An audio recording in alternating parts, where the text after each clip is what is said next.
Hello everyone, welcome to my channel ID Guru. Today we are going to learn about multimedia principles. Now what this means is there are certain principles which were suggested by Richard Mayer. So they help in transforming dull or forgettable content into engaging learning experiences.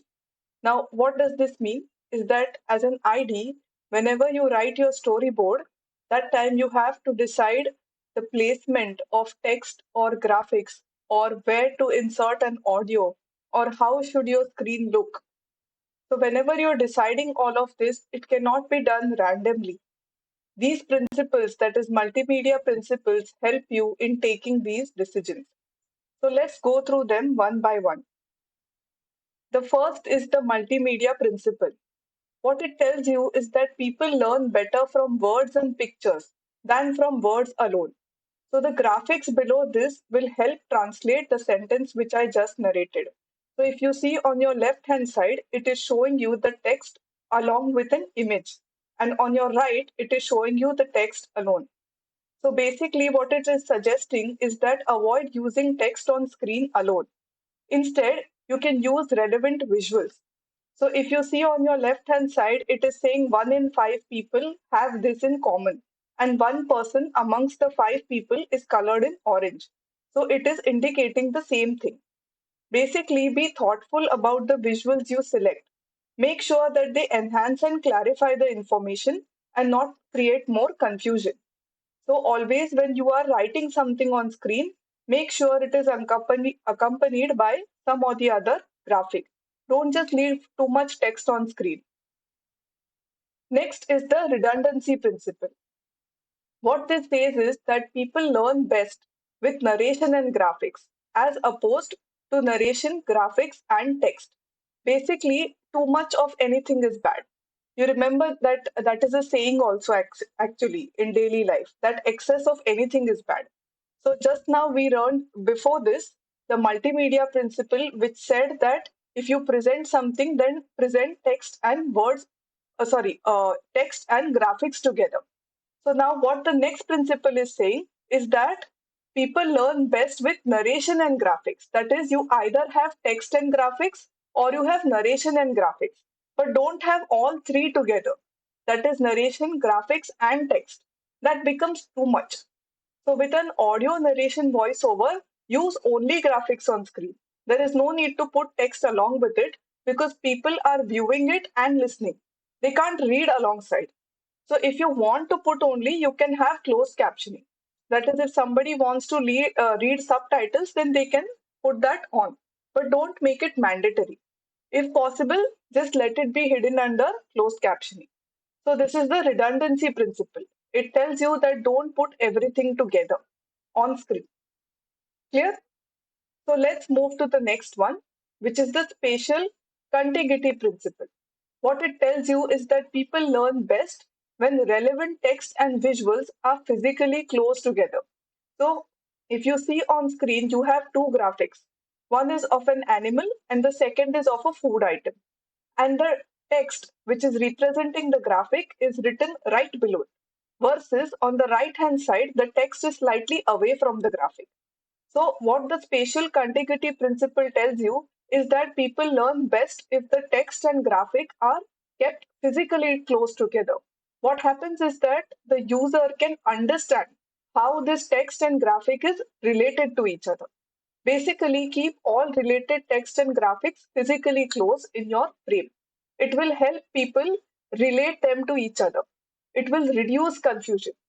So that is what we aim for always, right? So remember this whenever you are placing anything on your screen as an ID. Next is the temporal contiguity principle. It tells you that people learn best when corresponding words and visuals are presented together instead of in consecutive order. So instead of keeping it one beside the other, keep it one below the other. Make sure that visuals and audio occur at the same time, as opposed to having the voiceover audio playing before the visual as shown. Clear? I think this may be causing some confusion for you. So let's take a look at this once more. If you have graphics, then have its representative text right below it so that you understand how the two are related. And when you come to temporal contiguity, you make sure that instead of side by side, you can place it anywhere, right, on screen so that it is just next to each other. That is what we learned in the earlier principle in spatial contiguity. But here, what we are learning is that try and keep them instead of side by side, that is corresponding words, instead of that, have it one below the other, presented together. If you have it in a consecutive order, again, you may not understand how they are related. So if you see the image of a stick and its label, they are coming one after the other. Now, if you have had many more such graphics, it would become slightly confusing. So, as an ID, when you are seeing this on screen, make sure that they appear one below each other. That way, it is easier for your user to understand. Next is the signaling principle. What it tells you is that people learn best when they are shown exactly what to pay attention to. So remember that as an ID, when you want to take your user's attention to some particular area on screen, you put it in bold, or you change the color, or at least you put it in italics. Why do you do this? Because whatever is, if suppose the entire screen is coming in a black colored font, and suddenly, like you can see on screen, the color of the font has changed to maroon. In that case, you will see that first. That is called signaling. That is, you're taking the user's attention to that particular area on screen. Show the learner exactly what to pay attention to on screen. Highlight those important words, or you can even use arrows to point out significant information. So remember this as an ID whenever you are placing text on screen, or even graphics, or if you want to point it out which area, then you can use arrows to point out to that particular graphic. Next is the coherence principle. It tells you that people learn best when extraneous distracting material is not included. So, example is shown on screen that when you are saying emotions, now the graphics are quite self-explanatory. It is showing you different types of emotions on your left-hand side. Whereas on your right-hand side, it is simply adding more arrows, more text explaining that particular graphic. It is not needed.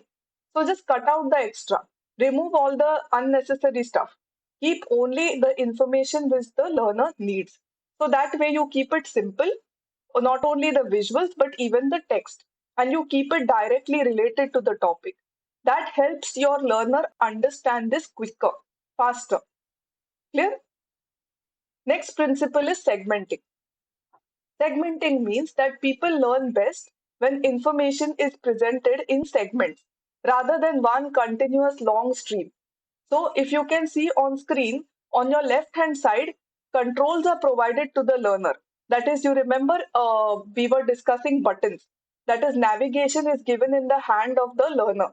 We don't make it, forced navigation is never recommended.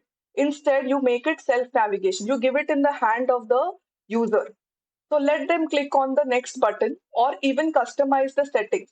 They should be able to reduce or increase the volume. They should be able to click on play and pause. If they want to view something again, then they should be able to do that. Play and pause it or just stop it. If they want to sit and reflect on one particular content or one particular thought. If they want to go back to the main topic, then that should be there on screen. So basically, people learn best when information is presented in segments than one long continuous stream. Try and recollect whenever you were learning and you were not allowed to do anything. You just had to sit and go in the order which the instructor decided. I'm sure that you would have not liked it. So make sure that the learning is segmented into small chunks. Next is modality. Modality means that people learn best from visuals and spoken words than from visuals and printed words. So as you can see on screen, on your left hand side, what you are seeing is that there are visuals and spoken words. That is, there is audio playing behind. And on your right hand side, you have again all three. So this is slightly hinting at redundancy also, remember? But in redundancy, we had text, graphics, and one more thing was there, text, graphics, and let's go back and see, and audio. Yes. all three. So this is similar to that. In modality also, it is telling you that use your visuals and your audio instead of putting your graphics and printed words. So if you see, all of these principles are slightly intertwined with each other, right? Here it is saying put your graphics as well as your audio together. And what was it saying earlier in redundancy? It was showing your graphics and audio once again instead of graphics, audio, and text, all three together. So don't keep repeating the same thing in different media. And our modality principle is telling us that select any two and put them together. And what would be most preferred is that your visuals and spoken words than visuals and printed words. So, voiceover supported learning, try to limit the amount of text that is used on screen. Instead, rely on visuals. You can use text, it's not like it's a very much like a no no, but use it for things which are pointers, like key definitions, lists, or directions, something like that, but not to explain the entire content. Next is personalization principle. It tells you that people learn best from a more informal conversational voice than from an overtly formal voice. So basically, you should keep your message simple and casual. What happens is that the user feels like somebody is speaking to them. It makes them more comfortable. Whereas if you have a machine voice, then they feel that this is something very formal. They can't relate to it. So avoid using that overtly professional sounding text or long complex words. Just avoid that. Make it very personal. That way, your users will be more willing to listen to the entire content, the entire module, and see it through to the end. Similarly, in the voice principle, it tells you, this is on a similar note, that is, people learn best from a human voice than a computer voice. Now, I'll tell you the difference between these two. This is a conversational voice as opposed to formal voice. So, when you write a voiceover script, how do you write it? It is sometimes you use a very formal way of typing versus an informal way, a conversational way. So as you can see on screen, it is saying, I love penguins. Some penguins can actually live in temperatures as low as minus 70 degrees Celsius. That way too cold. And on the right side, it is saying the Atlantic penguin can tolerate temperatures as low as minus 70 degrees Celsius. The penguin is able to keep warm by and whatever it is. So both are conveying the same information. The style of writing is changing. So the voice principle tells you that yes, once you have written that, now choose a human to narrate it as opposed to a robot. And that isn't, this is mostly in today's time when you have mostly AI merging all of our work. So always still a human would be preferred as opposed to an automated robotic computer voice. Then is the pre-training principle, that is people learn more efficiently if they already know some of the basics. So instead of having learners begin the course right away, create some introductory guide for them which teaches them basic definitions, terms, or concepts. Now, sometimes if you don't have the time to do this, you can have a very small, brief patch on your screen which helps them recollect key areas that will be used in your module ahead. Any key definitions, terms that they need to know. But if there is time and space for you, then do have that pre-training module for them so that they can go through it like quickly and then come back to your main module. So that way they know their definition terms, etc. They don't need to have a key terms over here. They can just quickly move ahead. So these are principles actually which help you to design your module very well. Okay, so it is not that you have to follow all of these principles. So these are 12 Mayer's principles. It is not necessary for you to follow each and every principle in each and every module. It's not like that. So as an ID, you have to decide for one particular screen that you are designing, what is the best fit, and then move accordingly because you are the designer. So everything stops at your desk. So I hope this was a little helpful for you. Let me see if I've missed anything. No. So I've reached the end of the slideshow. So With the pre-training principle, I've covered 12 Mears principles, and I'm repeating myself again. That is, you don't need to take each and every principle. You can choose and pick, but make sure that you go through all of these before you start storyboarding. It will really help you in designing your modules better. So I hope this was helpful. I will come back with the next topic tomorrow. Till then, take care.